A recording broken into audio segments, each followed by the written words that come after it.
قیامت کے روز لوگ بے ہوش ہو جائیں گے، یہ دوسری مرتبہ سور پھونکے جانے کے بعد کا معاملہ ہوگا، تو میں پہلا شخص ہوں گا جسے افاقہ ہوگا، یعنی بے ہوشی سے باہر نکلیں گے۔ تو میں دیکھوں گا حضرت موسیٰ علیہ السلام عرش کے پائے کو تھامے ہوئے ہوں گے۔ آپ صلی اللہ علیہ وسلم سب سے پہلے ہوش میں آئیں گے، اور جب ہوش میں آئیں گے تو دیکھیں گے حضرت موسیٰ علیہ السلام عرش کے پائے کو تھامے ہوئے ہیں۔ میں نہیں جانتا وہ مجھ سے پہلے ہوش میں آئے یا اللہ نے انہیں بے ہوش ہونے والوں سے جدا رکھا، یعنی ان کے پر بے ہوشی طاری ہی نہیں بھی۔ اس کی ایک بڑی وجہ مفسرین یہ بھی بیان کرتے ہیں، حضرت موسیٰ علیہ السلام دنیا میں ایک مرتبہ بے ہوش ہو چکے ہیں۔ کب؟ جب انہوں نے اللہ سے مطالبہ کیا تھا، ربی ارینی انظر الیک، اللہ میں تجھے دیکھنا چاہتا ہوں۔ کوہ طور کے پر اللہ نے جب انہیں تورات دینے کے لیے بلایا، تب انہوں نے فرط جذبات میں اپنے رب کے دیدار کا مطالبہ کیا، تو اللہ نے کہا کہ لن ترانی، ہرگز نہیں دیکھ پاؤ گے، میں صرف ایک تجلی کا ظہور کرتا ہوں۔ پہاڑ کے پر اللہ نے صرف اپنی ایک جھلک دکھلائی، تجلی، نتیجہ کیا ہوا؟ پورا کا پورا پہاڑ سورما بن گیا، اور حضرت موسیٰ علیہ السلام بے ہوش ہو کر گر پڑے۔ اس کے بعد ہوش میں آئے اور اللہ سے معافی مانگی، اللہ مجھے اس چیز کا مطالبہ نہیں کرنا چاہیے تھا جس سے تو نے منع کیا ہے۔ تو دنیا میں جو بے ہوشی طاری ہوئی، اللہ نے آخرت میں انہیں بے ہوش ہونے سے علیحدہ کر دیا، مستثنیٰ کر دیا، یعنی دنیا کی بے ہوشی آخرت کی بے ہوشی کا بدل بن گئی۔ ایسی بہت ساری چیزیں ہیں، جیسا کہ مفسرین اس ضمن میں بھی لکھتے ہیں کہ یوم یقوم الناس لرب العالمین، جب تمام لوگ اللہ کے سامنے کھڑے ہوں گے، قیامت کے دن کا معاملہ ہوگا، اور یہ قیام بہت طویل ہوگا، سارے کے سارے لوگ میدان محشر میں ہوں گے، اور گنہگار اپنے گناہوں کی وجہ سے ان کا پسینہ پھوٹ رہا ہوگا، کوئی ٹخنے تک، کوئی گھٹنے تک، کوئی کمر تک، کوئی اپنے کاندھوں تک، کوئی کان کی لو تک، اور کوئی پورا پسینے میں شرابور ہوگا۔ ابھی اللہ کی قدرت ہے کہ اللہ جن لوگوں کو جیسے کھڑا کرے گا اسی اعتبار سے انہیں پسینے کے اندر ڈبوئے گا۔ ہو سکتا ہے کہ اس کے بازو میں جو کھڑا ہوگا وہ نیک ہوگا، وہ پسینے کی ایک بوند بھی اس کے پر نہیں ہوگی، اور اس کے بعد اگر کوئی شخص ہوگا، گنہگار ہوگا، جو پورا کا پورا سرابور ہوگا۔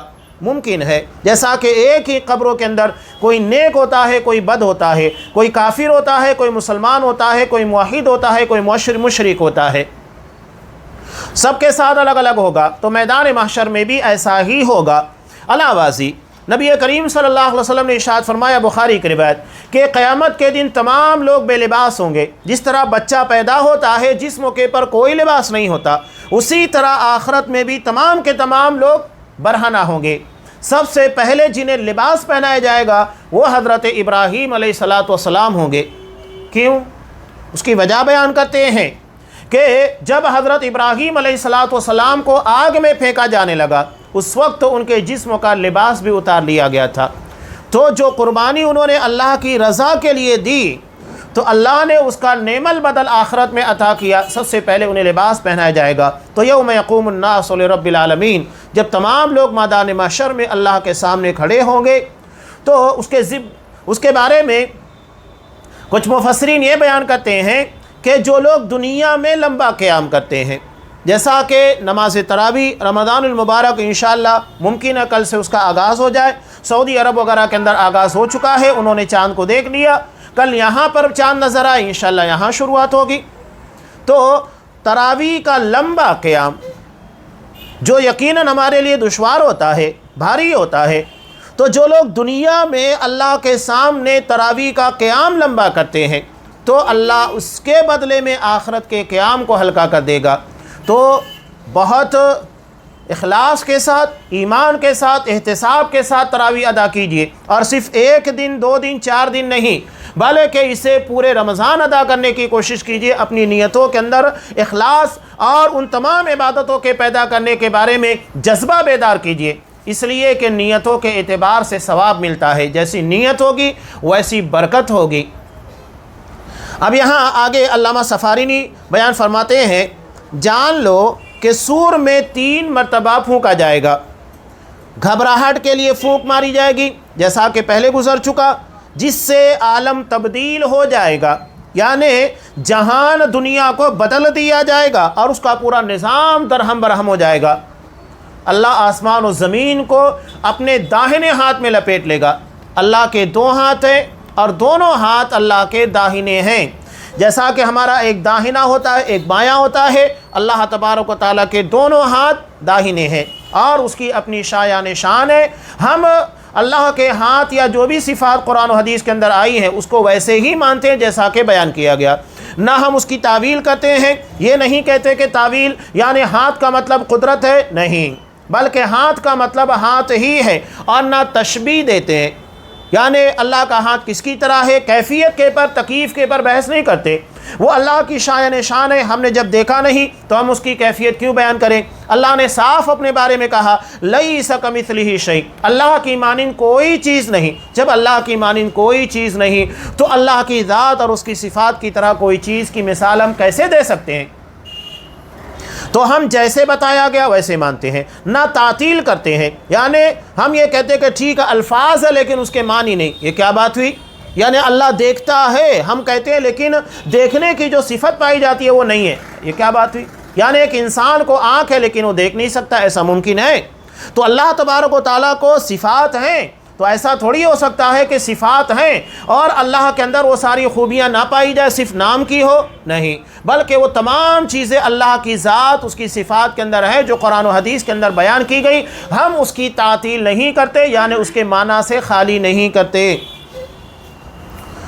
اللہ کا قول، اللہ کا ارشاد اسی جانب ہے جو پہلی مرتبہ سور میں پھونکا جائے گا۔ اللہ ارشاد فرماتا ہے سورہ صاد آیت نمبر 15، وَمَا يَنْظُرُ هَؤُلَاءِ إِلَّا صَيْحَةً وَاحِدَةً مَا لَهَا مِنْ فَوَاقٍ، کہ یہ لوگ بھی بس ایک دھماکے کے منتظر ہیں جس کے بعد کوئی دوسرا دھماکہ نہ ہوگا۔ تو یہاں اللہ نے اس دھماکے کا تذکرہ کیا جو سور میں پھونکے جانے کے بعد ہوگا، جس کی وجہ سے لوگوں کے پر گھبراہٹ طاری ہوگی۔ اور اللہ کا یہ قول بھی ہے وَيَوْمَ يُنْفَخُ فِي الصُّورِ فَفَزِعَ مَنْ فِي السَّمَاوَاتِ وَمَنْ فِي الْأَرْضِ إِلَّا مَنْ شَاءَ اللَّهُ، سورہ نمل آیت نمبر 87۔ اور کیا گزرے گی اس روز جب کہ سور پھونکا جائے گا اور ہول کھا جائیں گے، ڈر جائیں گے، گھبراہٹ طاری ہو جائے گی، وہ سب جو آسمان و زمین میں ہیں سوائے ان لوگوں کے جنہیں اللہ اس گھبراہٹ سے بچائے، محفوظ رکھے۔ امام زمخشری نے اپنی مشہور کتاب جو کہ تفسیر کے پر ہے کشاف میں اس آیت میں مستثنیٰ کیے گئے لوگوں کی تفسیر کی، یعنی کن کن لوگوں کو بے ہوشی سے الگ رکھا جائے گا۔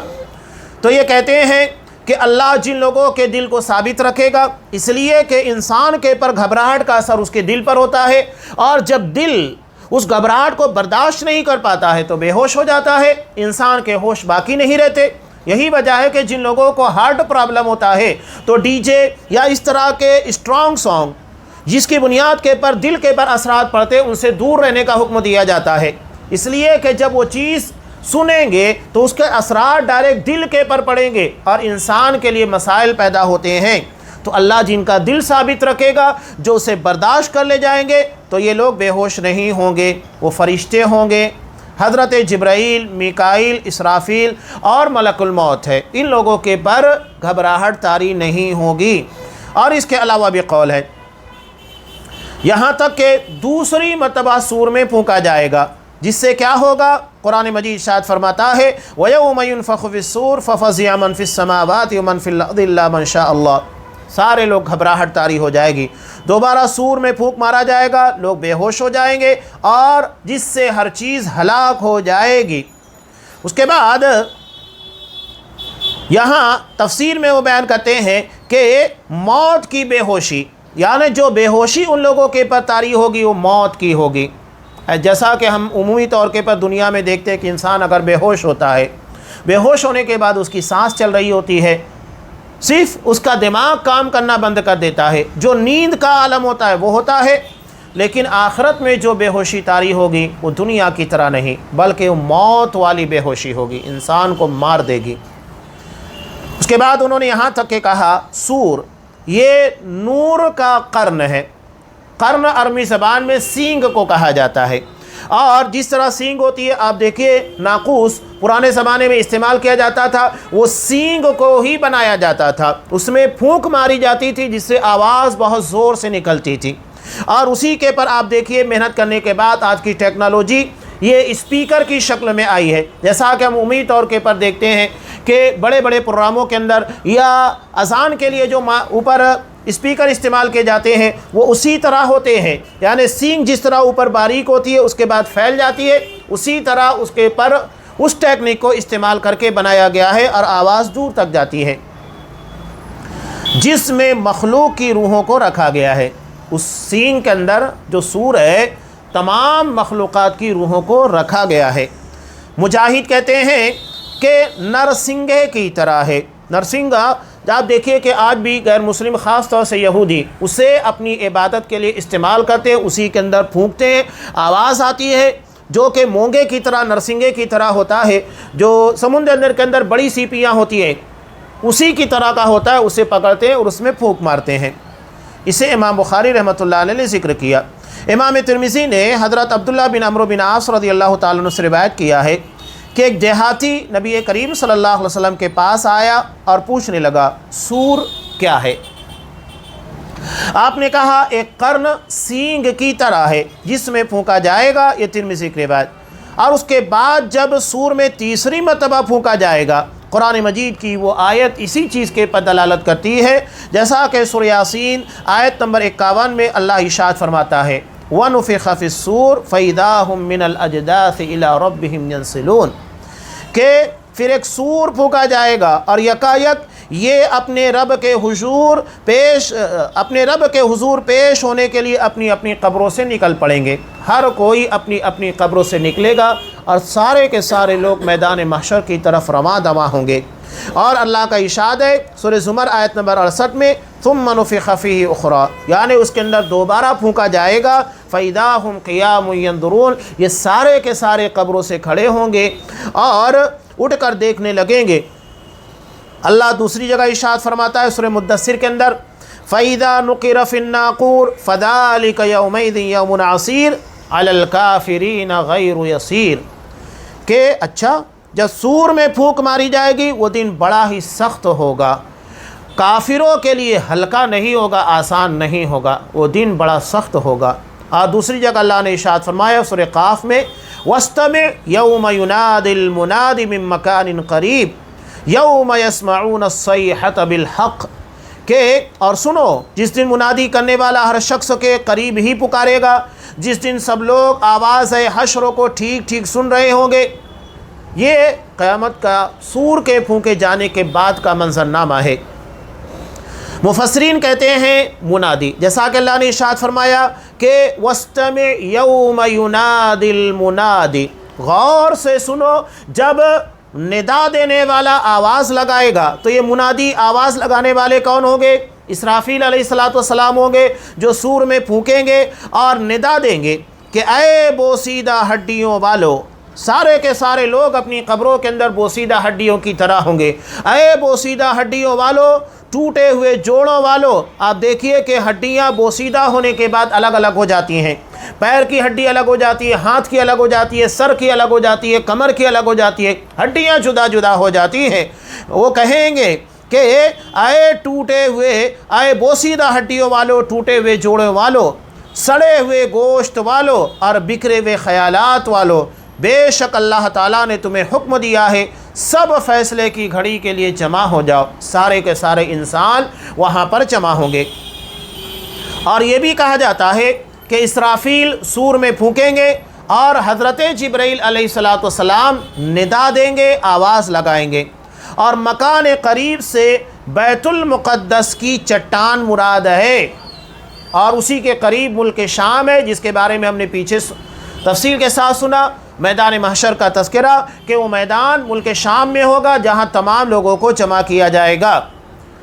مفسرین کی ایک جماعت کہتی ہے دونوں نفخہ، یعنی ایک مرتبہ سور پھونکے جانے کے بعد دوبارہ سور جب پھونکا جائے گا، اس کے درمیان کتنا وقفہ ہوگا؟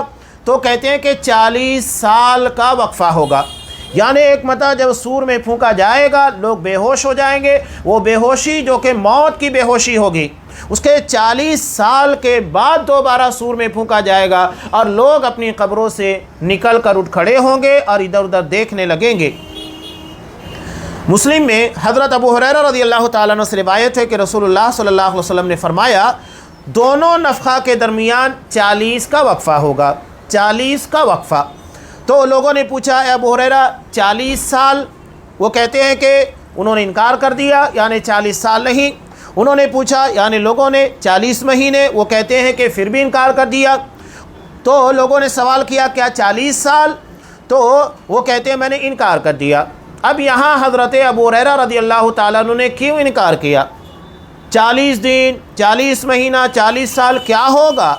اس کے بارے میں کیا ہے؟ تو اس کے بارے میں یہاں پر کہتے ہیں اس کی تعویلات لوگوں نے کیے۔ پہلی یہ کہ اس کو تمہارے سامنے بیان کرنے سے رک گیا، یعنی مجھے معلوم ہے لیکن وہ تمہیں نہیں بتا سکتا، مجھے منع کیا گیا ہے۔ اور یہ بھی کہا جاتا ہے کہ میں نے اس بارے میں رسول اللہ صلی اللہ علیہ وسلم سے سوال کرنے سے انکار کر دیا۔ آپ نے 40 کہا تو میں 40 مان لیا، میں نے خود اس کے بارے میں سوال نہیں کیا کہ وہ 40 دن ہوگا، 40 مہینے یا 40 سال۔ اور یہ بھی کہا جاتا ہے کہ میں بھول گیا، یعنی وہ چیز آپ صلی اللہ علیہ وسلم نے بیان کی لیکن مجھ کو یاد نہیں ہے کہ وہ 40 دن، 40 مہینے یا 40 سال ہوگا۔ اور یہ بھی کہا جاتا ہے اس راز کو صرف اللہ جانتا ہے، یعنی وہ کتنا ہوگا، 40 دن ہوگا، 40 مہینے یا 40 سال، اس لیے کہ یہ ربوبیت کے راز میں سے ہے۔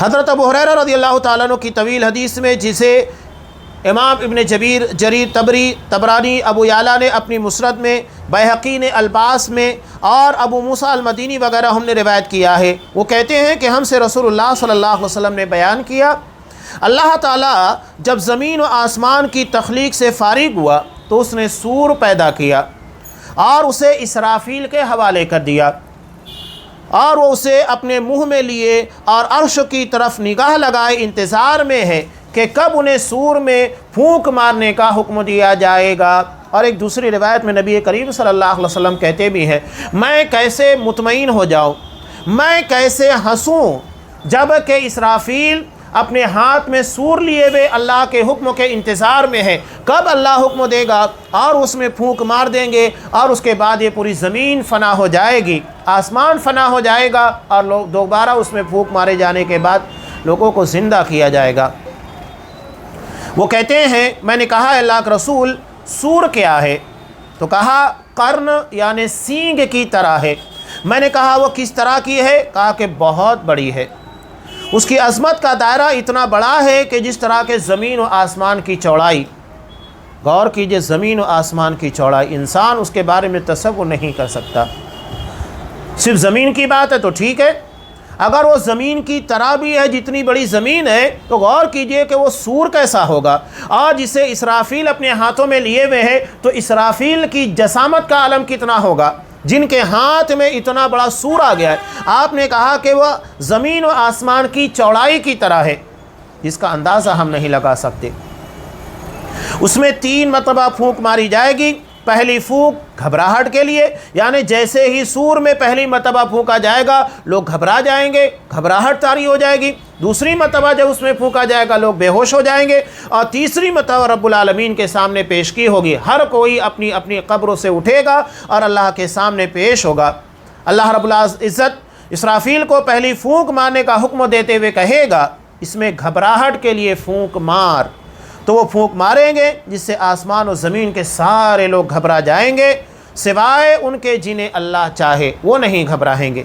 پھر اللہ انہیں حکم دے گا تو اسرافیل اسے کھینچیں گے، لمبا کریں گے اور کمزور نہیں پڑیں گے۔ یہ وہی پھونک ہے جس کے بارے میں اللہ نے کہا وَمَا يَنْظُرُ هَؤُلَاءِ إِلَّا صَيْحَةً وَاحِدَةً مَا لَهَا مِنْ فَوَاقٍ، یہ لوگ بھی بس ایک دھماکے کے منتظر ہیں، اس کے بعد کوئی دوسرا دھماکہ نہیں ہوگا۔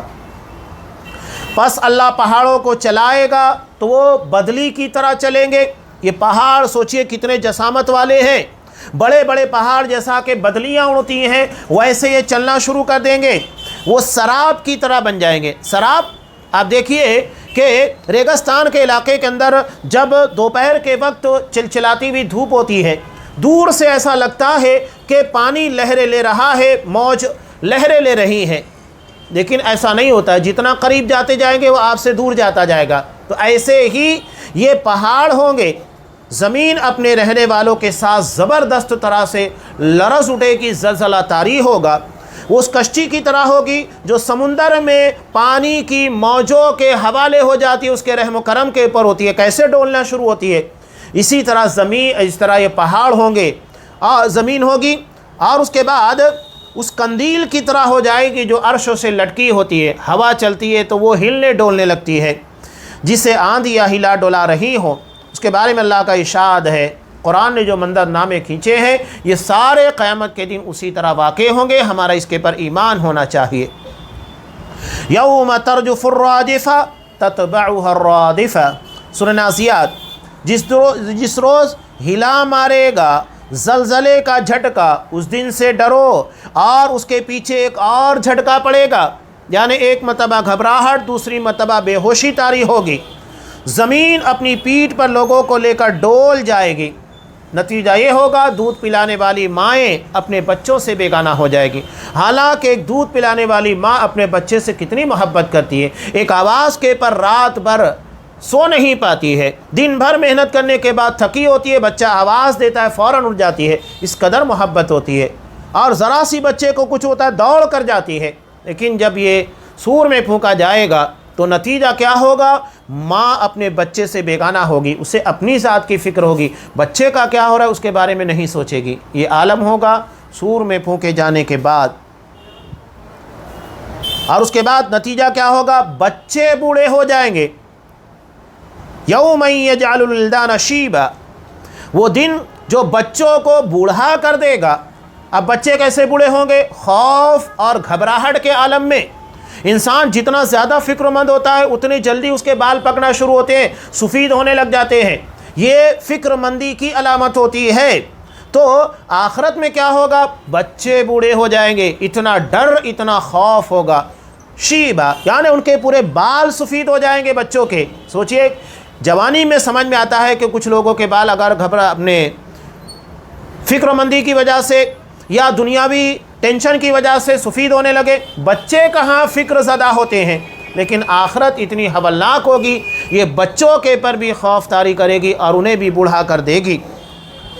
خوف کے مارے شیاطین اڑنے لگیں گے، یہاں تک کہ جب وہ کناروں کے پر پہنچیں گے تو فرشتے انہیں در دبوچیں گے اور ان کے منہ پر مار کر دوبارہ بھگا دیں گے، تو وہ لوٹ کر زمین کی طرف آئیں گے، زمین سے بھاگنے نہیں دیا جائے گا، لوگ پیٹ پھیر کر ایک دوسرے کو پکارتے ہوئے لوٹیں گے۔ اسی کے بارے میں اللہ نے ارشاد فرمایا سورہ مومن میں، یوم التناد یوم تولون مدبرین ما لکم من اللہ من عاصم، کہیں تم پر فریاد و فغاں کا دن نہ آ جائے جب تم ایک دوسرے کو پکارو گے اور بھاگے بھاگے پھرو گے، مگر اس وقت اللہ سے بچانے والا کوئی نہ ہوگا۔ لوگ اسی حالت میں ہوں گے، زمین ایک کنارے سے دوسرے کنارے تک گھومے گی تو وہ بڑا ہی خطرناک معاملہ ہوگا، ایک کنارے سے دوسرے کنارے پورا چکر لگائے گی۔ پھر لوگ آسمان کی طرف نگاہ اٹھا کر دیکھیں گے تو تیل کی تلچھٹ کی طرح، جیسا کہ کھانے وغیرہ کے پر تری آ جاتی ہے اس طرح آسمان ہو جائے گا، پھر وہ پھٹ جائے گا، اس کے ستارے پھیل جائیں گے، سورج اور چاند بے نور ہو جائیں گے۔ اللہ کا رسول صلی اللہ علیہ وسلم نے ارشاد فرمایا، مردوں کو اس وقت تو کسی چیز کے بارے میں کچھ پتہ نہ ہوگا۔ میں نے کہا اللہ کا رسول، اللہ کی اس قول جسے اللہ چاہے تو میں مستثنا کون لوگ ہیں؟ آپ نے فرمایا وہ شہداء ہوں گے، گھبراہٹ انہیں زندوں سے جوڑ دے گی، وہ زندہ ہیں اور اپنے رب کے پاس رزق دیے جاتے ہیں، یعنی شہداء اس وقت بے ہوش نہیں ہوں گے، اللہ انہیں اس گھبراہٹ سے، بے ہوشی سے محفوظ رکھے گا۔ اسی کو اللہ نے ارشاد فرمایا، یا ایھا الناس اتقوا ربکم ان زلزلۃ الساعۃ شیء عظیم یوم ترونها تذہل کل مرضعۃ عما ارضعت وتضع كل ذات حمل حملها وترى الناس سکارى وما هم بسکارى ولكن عذاب اللہ شدید۔ سورہ حج آیت نمبر 1 اور 2۔ لوگو اپنے رب کے غضب سے ڈرو۔ حقیقت یہ ہے کہ قیامت کا زلزلہ بڑی ہولناک چیز ہے، جس روز تم اسے دیکھو گے حال یہ ہوگا، ہر دودھ پلانے والی اپنے دودھ پیتے بچے سے غافل ہو جائے گی، ہر حاملہ کا حمل گر جائے گا اور لوگ تم کو مدہوش نظر آئیں گے، حالانکہ وہ نشے میں ہوں گے، بلکہ نشے میں نہیں ہوں گے، بلکہ اللہ کا عذاب ایسا کچھ سخت ہوگا۔